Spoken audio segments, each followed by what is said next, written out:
exercices que faisons de visualisation comme expliqué précédemment.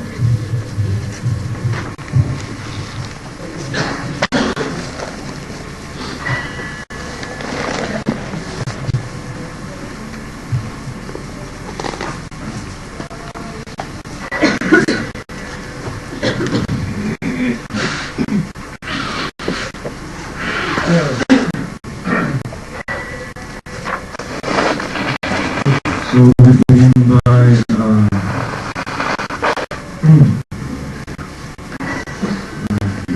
breathing out of a system 3 times residual breath, and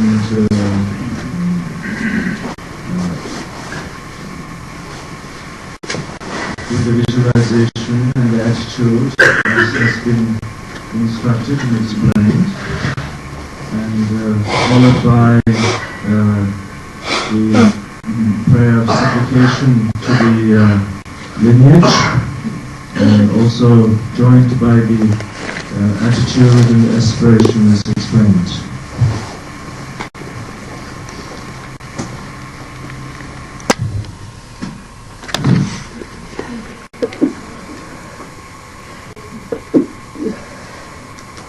The world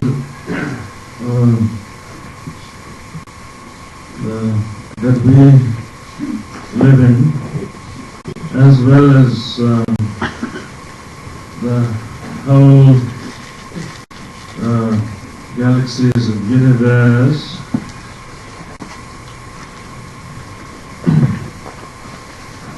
as well as the experiences of beings within the universe, experiences of happiness, experiences of comfort and sufferings,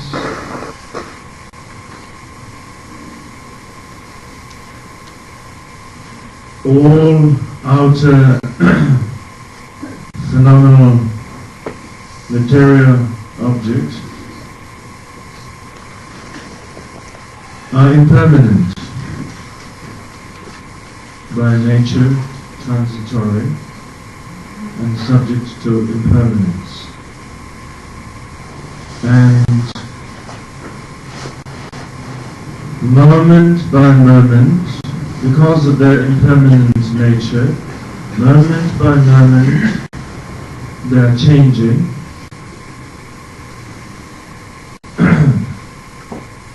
Year by year, month by month, week by week, and so forth.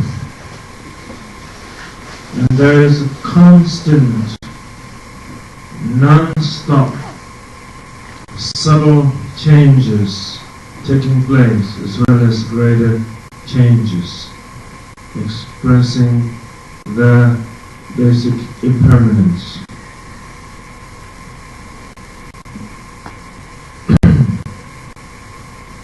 But ourselves, because of our perpetual conditioning of believing in the permanence and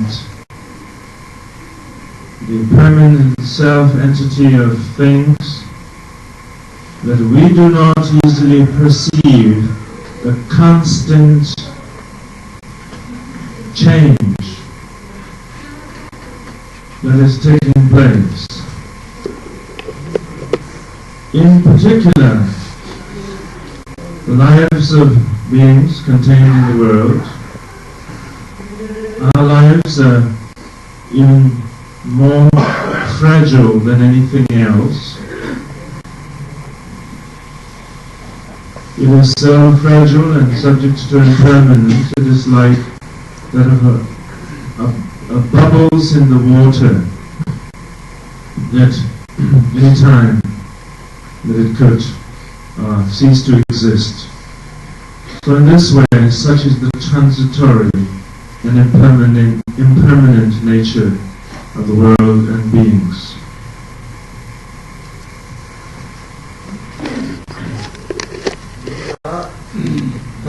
The world as well as inner beings are subject to impermanence, constant change. Yet we ourselves had a rare opportunity of not only experiencing birth within the human existence, but had the opportunity to come into contact with the precious teachings of the Dharma and have the aspiration to want to pursue the practice of the teachings. So, in this way, in the context of this very impermanent situation, our life has its precious element. In the case of, for instance, those of you who came to the seminar in Benares, Sarnath last year,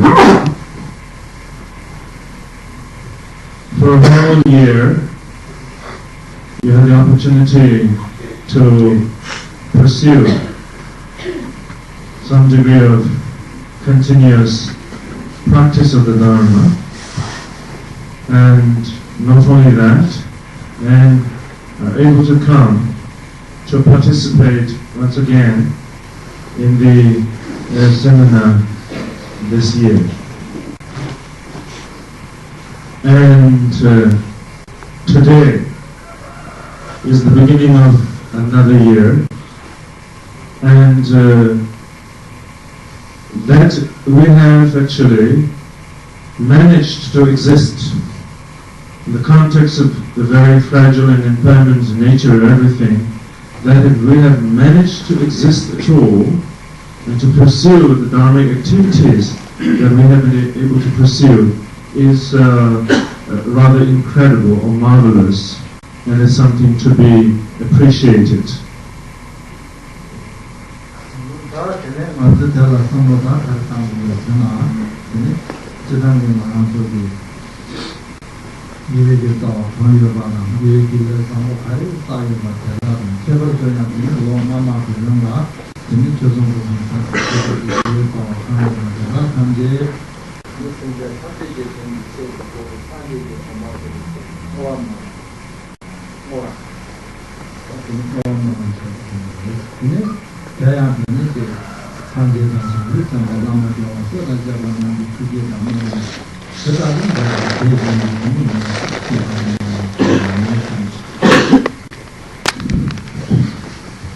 Be it in a worldly context or in a spiritual context, what is most meaningful and beneficial is to have kind-heartedness or good-heartedness. And through genuine good-heartedness, extending, generating loving kindness and compassion towards others, and recognizing that this is a source of tremendous benefit, and for this coming year, that one is going to persevere towards increasing the expanse of one's good-heartedness, increasing one's development of loving kindness and compassion. So one should have this genuine attitude of sort of resolute and attitude of aspiration to generate such attitudes.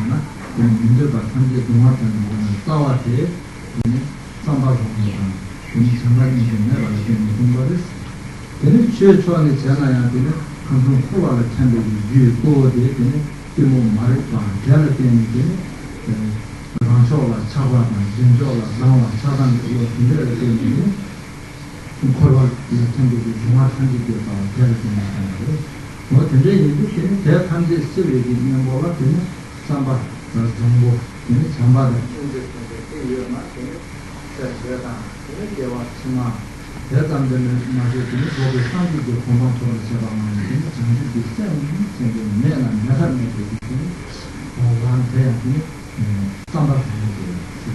근데 이제는 그 스탠다드 정보가 이게 이거 좀 보면은 이게 강한 자가 되게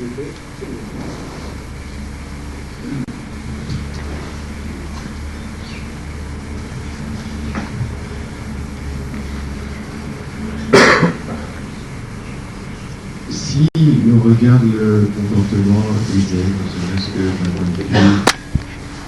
the cause of being lost in the sufferings of samsara and not experiencing liberation is because of the habitual pattern of ignorance, clinging to the illusion of self and others, attachment to the notion of self and the territory that fits within it, and aversion towards the notion of others.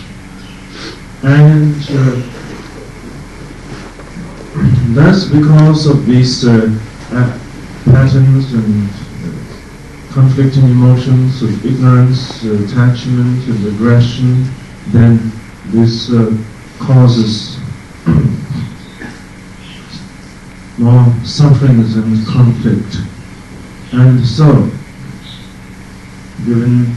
because of the sufferings that exist in the world in general, and also what is the obstacle in experiencing the liberation from this suffering, developing loving kindness and compassion is most important.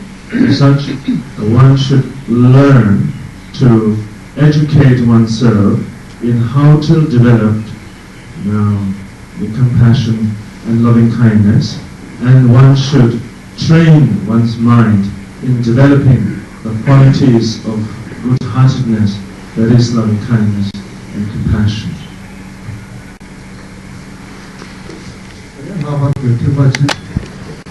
Then in the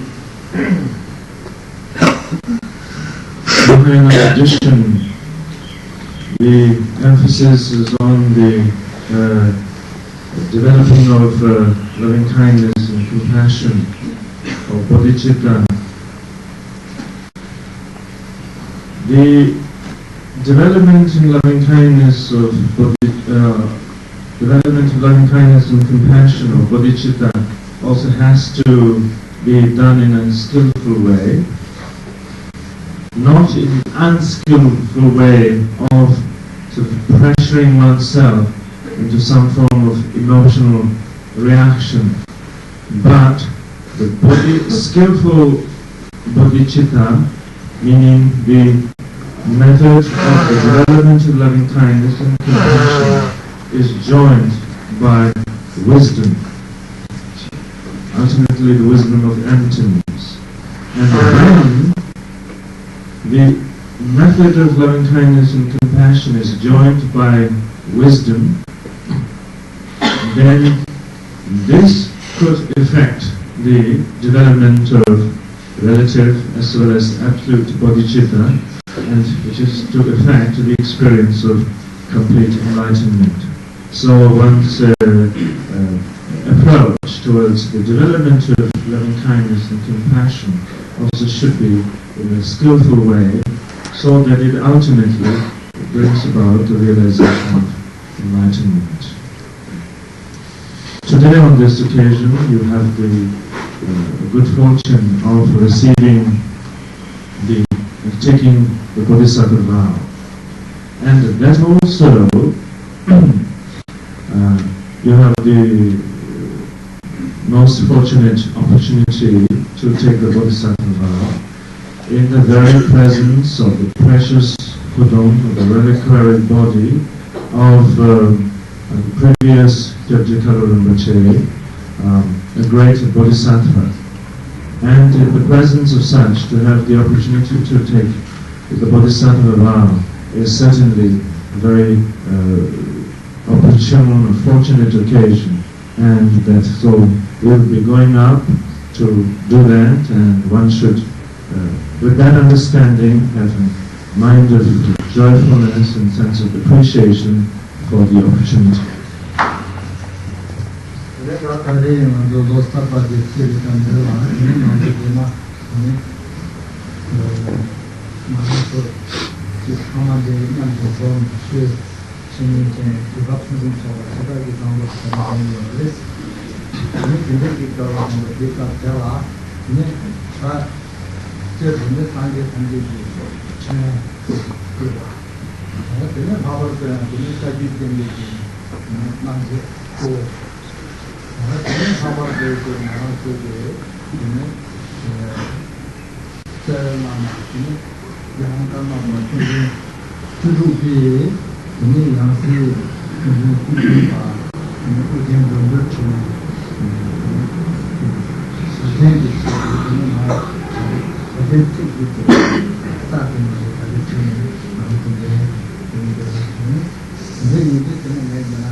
Taking of the Bodhisattva vow on the occasion of the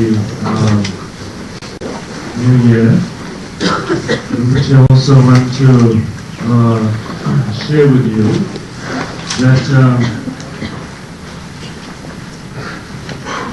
embodiment of the activities, embodiment of the enlightened activities of all the Buddha is manifested through the expression of the Karmapa. And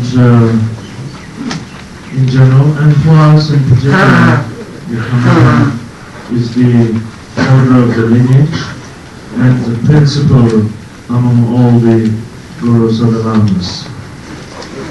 And to our great good fortune, the reincarnation of the 16th Karmapa, the 17th, Ujjain Runguru Tene, has appeared and in our midst. And on this occasion, Rinpoche has been personally inspired to write a 4-line supplication of prayer for the long life of the 17th Karmapa, Ujjain Runguru Tene. And Rinpoche will read it out to you, and so you could write it down phonetically, and then with the attitude of the aspiration of the 17th Karmapa, we will repeat this prayer together several times.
解放有个对面的有个地方老长的接近初中所到的我。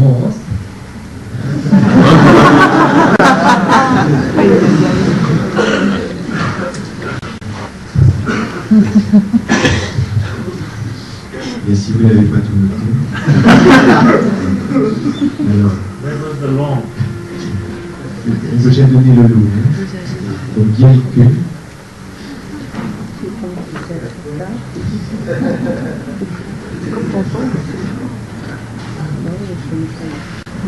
Ningje. Ningje.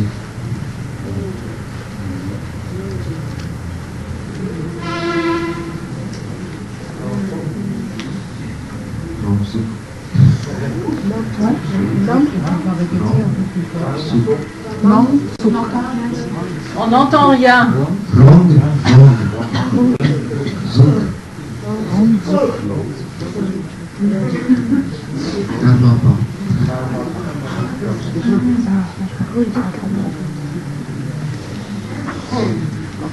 Le deuxième V, les deux premières syllabes sont les mêmes, Gyelku.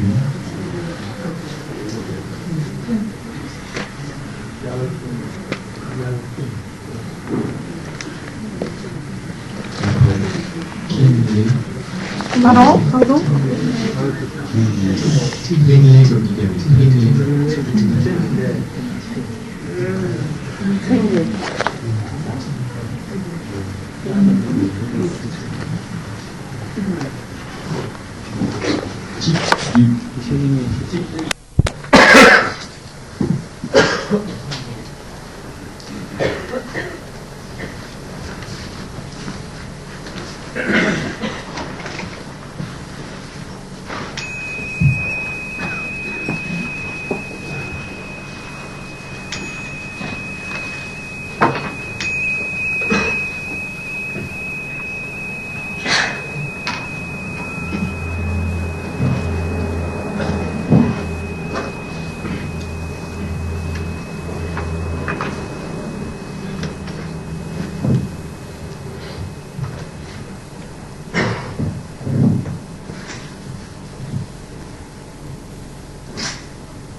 First, one should arouse the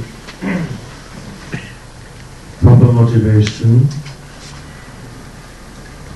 in order to liberate sentient beings from the sufferings of samsara and establish them into the state of perfect liberation.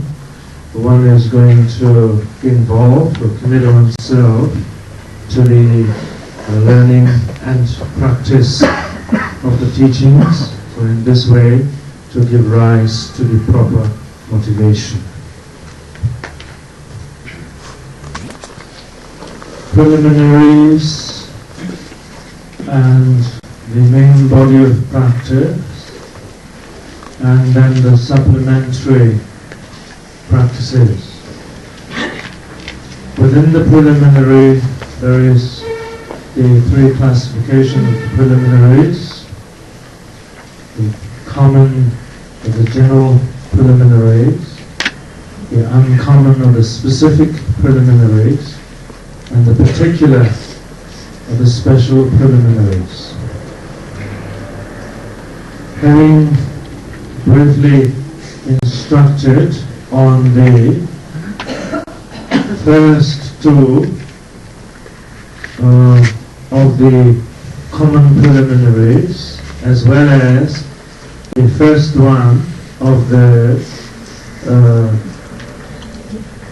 uncommon or the specific preliminary, Mahamudra will begin teaching on the second within the specific preliminary, which is on the practice of purification through Vajrayana.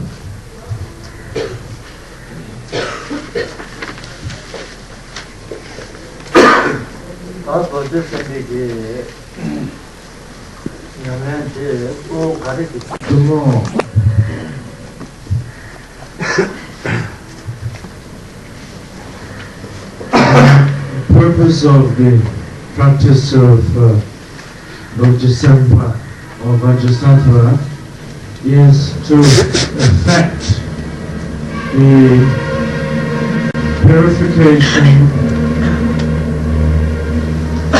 and uncovering of negative obscurations of mind.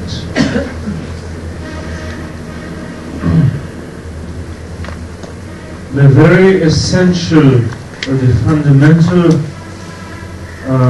nature of our mind, or the Dharmakaya nature of our mind is inherently free of negative obscurations. So it is not purifying the nature of the mind, because the nature of the mind is inherently pure and free of such negative obscurations. Yet out of ignorance, we cling to the illusion of self, and as a result, we develop the reference point of self and others, and this giving rise to attachment and aversion, and out of attachment and aversion giving rise to all kinds of conflicting emotional tendencies. These conflicting emotional tendencies bring about the accumulation of negative karma. And these negative karmas bring about the negative habitual obscurations.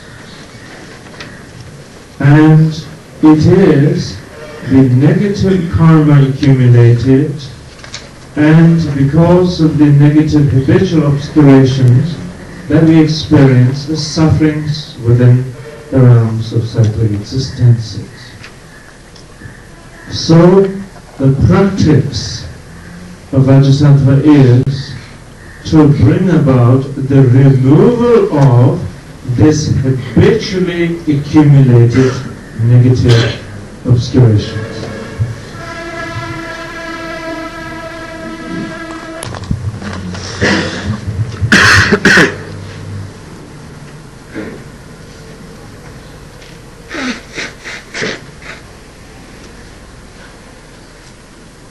Negative karmas are accumulated by our mind through conflicting emotions of different kinds, and sufferings as a result of negative karma and conflicting emotions are also experienced by the mind.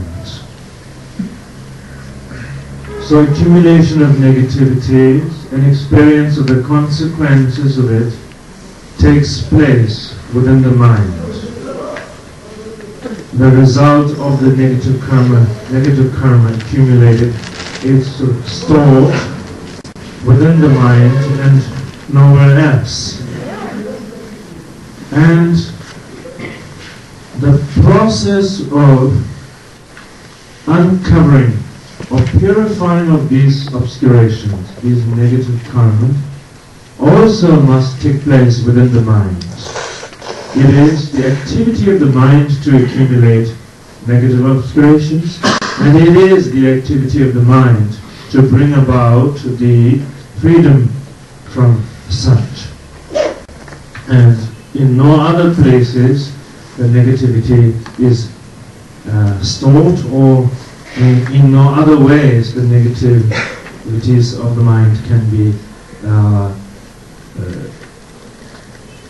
purified.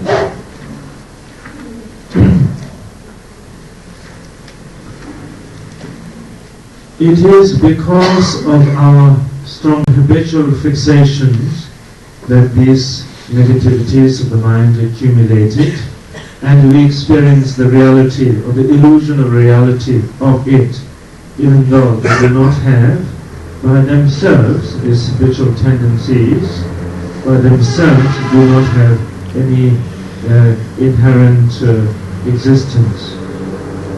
For instance, in our waking moment, a particular time, we have certain very strong feelings, certain very strong emotional reactions or viewpoints about something, and that our mind lingers on for whatever period of time. And as a result of that, some kind of habitual framework is created, which at this time of sleeping is even carried on, and so in our dreams also, we have dreams that is very much connected with, or exactly in connection with, the emotional viewpoints, experiences, impressions that we strongly had in the day. And waking up from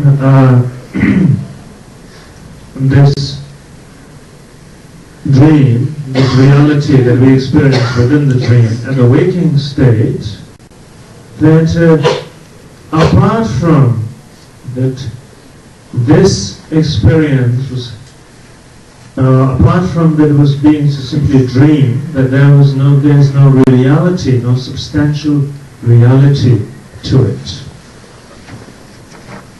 In terms of the truth of existence, the truth of appearance, all is irrelevant to us, to existence.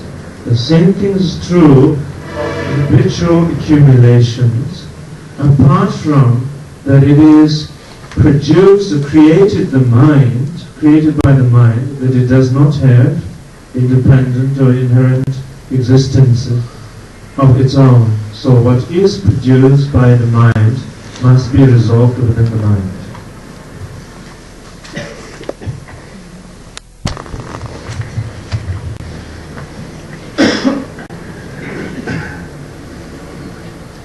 As a result of negative karma or negative mental obscurations accumulated, there is experience of sufferings.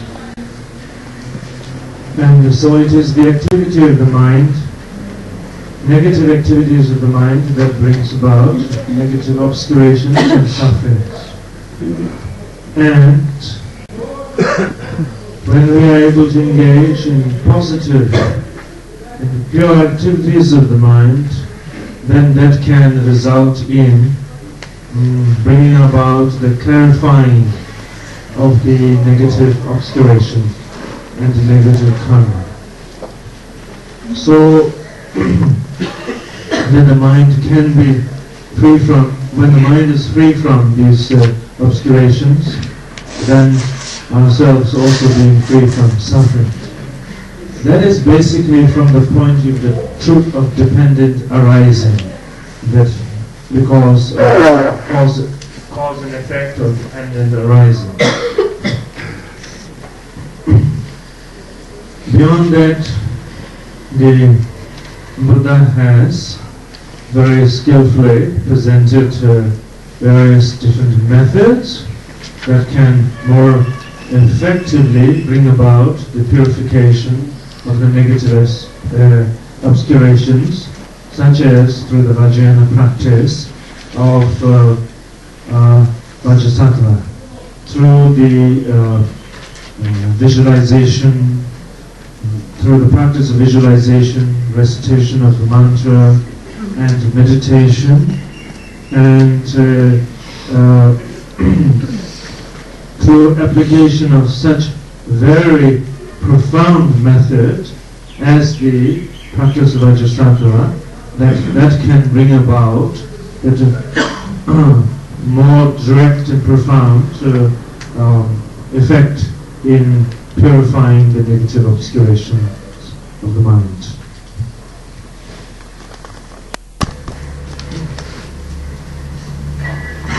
In order for proper purification or the clarification of negative mental obscurations to take place,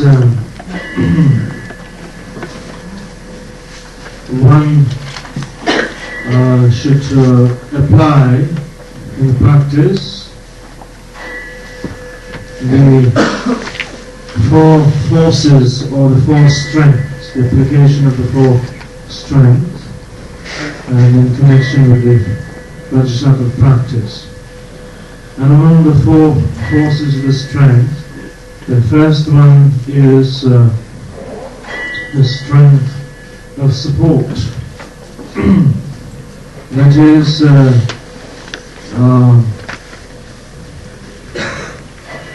having taken the refuge or going for refuge, generating of bodhicitta, and then bringing the presence of the very principal object of practice, that is Vajrasattva, above the crown of one's head, and so this focus of the practice, so the strength of support or object. And the second one is the strength of repentance, with understanding that it is through the accumulation of negative karma that one will experience suffering. And one should certainly have this attitude of fearing the possible experience of suffering. And if one fears the possible experience of suffering, then there would be wish to want to become free of the sufferings, so towards that end, having sincere attitude of repentance, compassion for causes of sufferings accumulated. And the third is also the strength of antidote, which constitutes the visualization of Vajrasattva, and visualizing the entering of the Amrita, the nectar, singing about purification, recitation of mantra, just working with the practice, applying the antidote, so the force of antidote. And the fourth is, having gone through this process of purification, having a sincere attitude that all the negative obscurations are purified, have been purified, and having purified, in order that one is not subject to further accumulation of negative obscurations, having a strong attitude of commitment not to further indulge in the negative activities which will result in the mental obscurations. So the fourth is the strength of commitment and conviction that negativity is purified. One will not indulge in further accumulation of negativities, and may one never become susceptible to negativities. So in this way, applying the four forces of strength of support, repentance, antidote, and a commitment is the application of the four strengths. And if when they are applied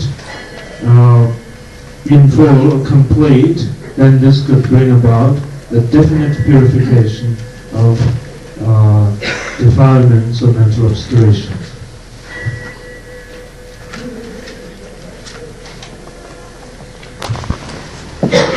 Now the meditation, and as you have been instructed,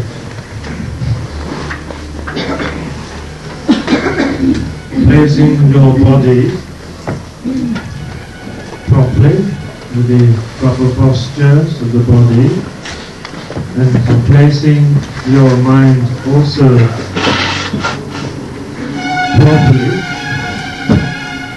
In doing so, what is important to remember is that there is no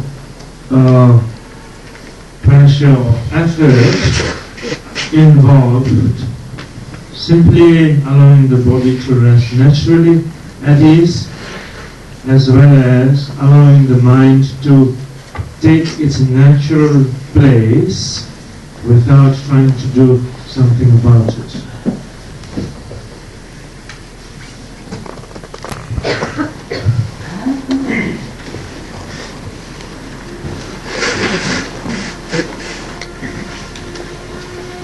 actual Shine practice experience,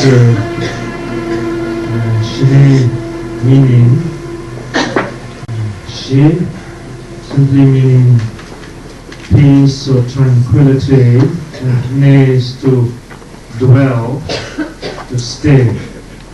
So to maintain the peaceful presence of mind, or calm abiding state of mind, is the actual experience of Shine. Rather, the actual experience of Shine is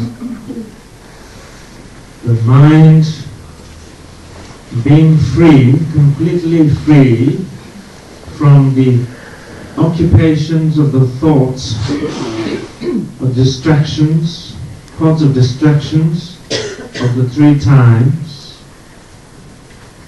remaining in this natural, unconditioned awareness, calm, clear awareness is the actual Shine meditation or the Shine experience.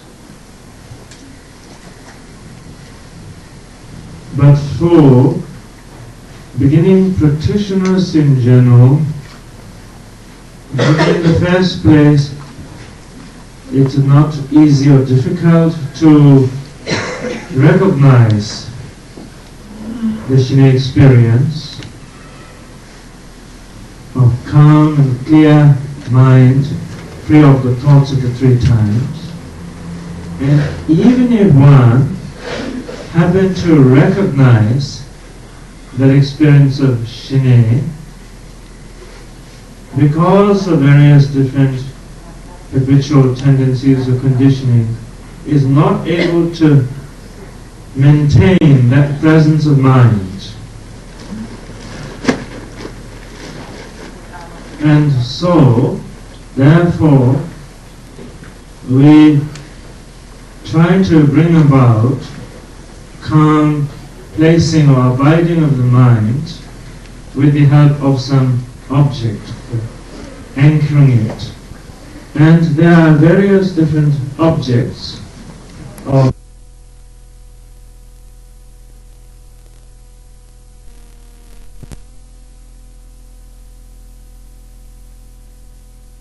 as well as important Shine method or technique, in that when one is able to train one's mind to maintain the attention in connection with the breath, then that there would be flexibility later in terms of being able to focus on any other object of meditation. So to apply the technique of paying attention to the breath is, while maintaining the naturalness of the body as well as of the breath, whatever one's natural breath is, simply drawing one's attention slightly to the outgoing breath and incoming breath, and counting the two, exhalation and inhalation, counting the two as one, and in this way counting up to 21 times. So simply being aware of the breath and the count, and using the breath as an object of attention in this way.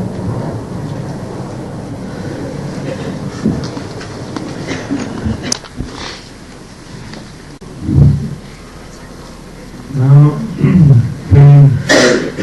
paying the attention a little bit more stronger and counting up to 50 breaths with exhalation and inhalation as one, up to 50 times. And trying to maintain undistracted attention of mind. Do it. And with the little time left, maybe we can have some questions, clarifications, and because of time, right now, which you would like to have maybe the questions focus on by people who are here for the first time, not those who have the second and third year, but who are coming here for the first time. If there's some specific questions related to the teachings and instructions that Rinpoche had given up to now.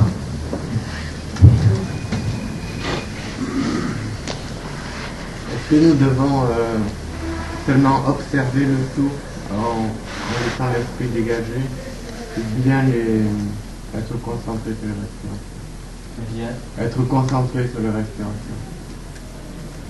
Je veux dire, est-ce que nous devons seulement les observer sans...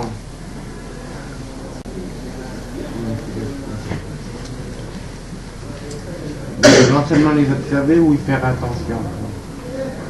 Y donner une grande attention.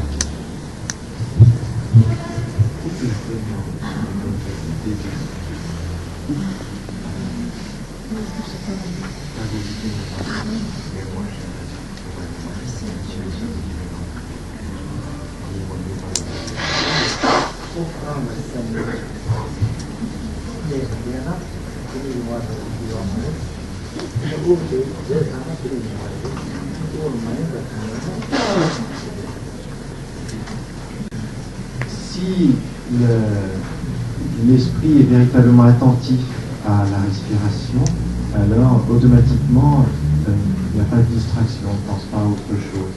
Et si on oublie la respiration, alors automatiquement on pense à autre chose. J'aimerais entendre Sa Sainteté dire quelques mots sur la méditation, les yeux ouverts. Oui, mais les Anglais aimeraient entendre la traduction The question is, if the attention is on the breath, should one be aware of other distractions? Should one be aware of other distractions? And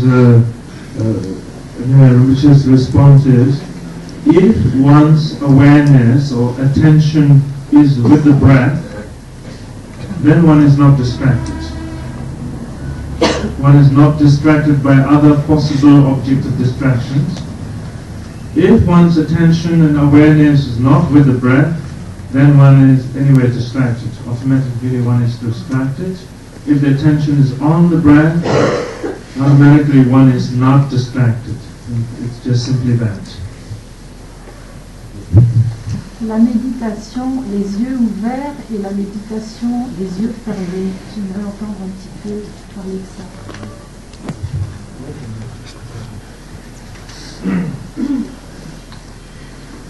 The question was on whether one should keep one's eyes closed or opened in the meditation, and which his response is, during the Shine practice, as has been instructed, the eyes also maintain the same position as mentioned, bringing the gaze to the level of about 8-12 inches in front, and then maintaining just very casual or normal opening of the eyes, keeping the eyes just normally or naturally open.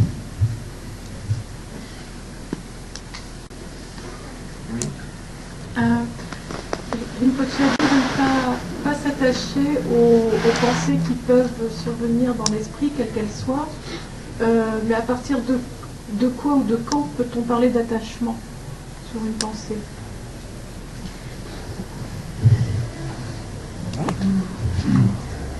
The question is, Rinpoche's instruction is that there's whatever thought or the emotional thought arises, and not to cling to it.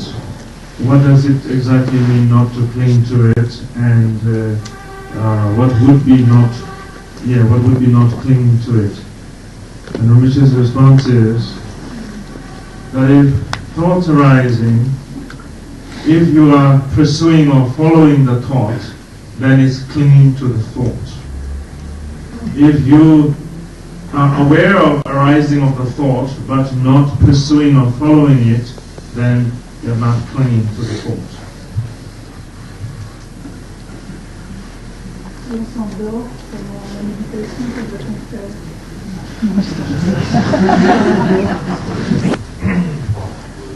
The question is, when you're beginning to fall asleep or dullness overtakes the meditation practice, what do you do?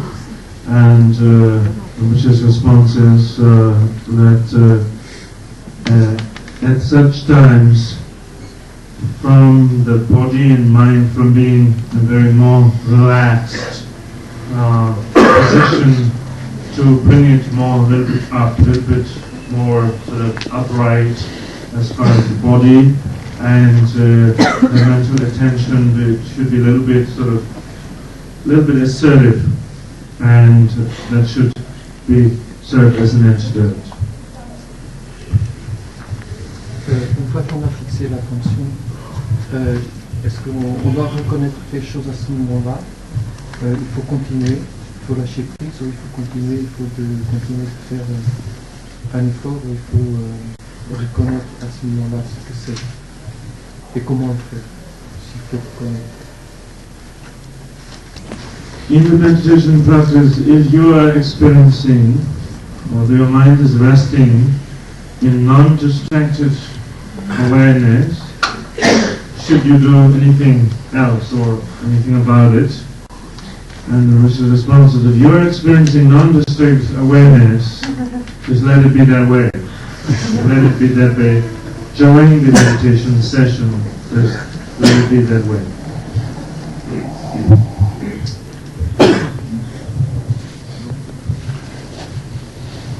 Après la méditation, je me demandais si le mental ne s'endormait pas, si c'était normal ou pas.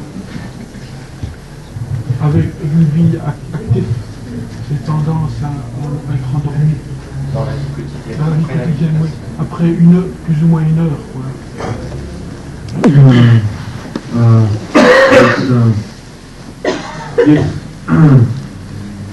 When he meditates for about 1 hour, afterwards, in post-meditation, when he goes about daily activities, that there seems to be some sort of dullness and fuzziness about getting into everyday activity. What does that indicate? And Rinpoche's response is, that is probably because in the actual meditation practice, there is lack of clarity.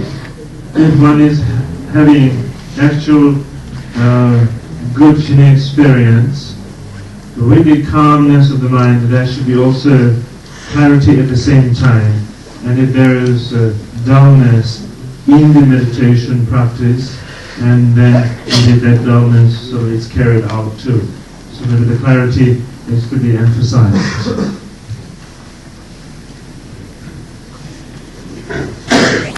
And just simply pay attention to the breath. You don't try to change the breath, whatever the normal pace of the breath is.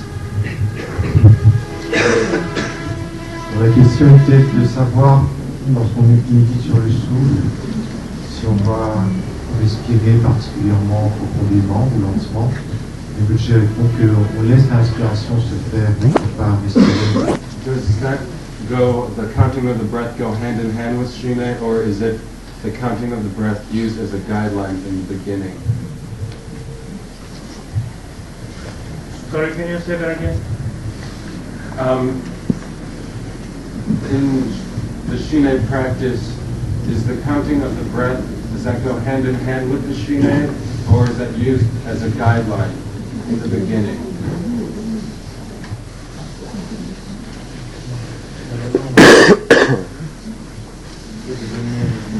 And it is the watching of the paying attention to the breath in itself is the Shinai meditation, as well as it is guiding one to enhance the Shiné experience. La question est-ce que la méditation sur le souffle, c'est quelque chose qui... We should conclude the discussion here because of time, and now for the next session of teachings, those of you who are here for the first time, first year, during the second session you will go up on the third level shrine, which is the second floor, and for meditation. And then people who are here for the second year, second time, and will be here, and Rinpoche will be giving explanations, instructions, and who are here for the third year. If you prefer to stay and hear the instruction, you can do that, or if you prefer to go up and meditate, you can choose.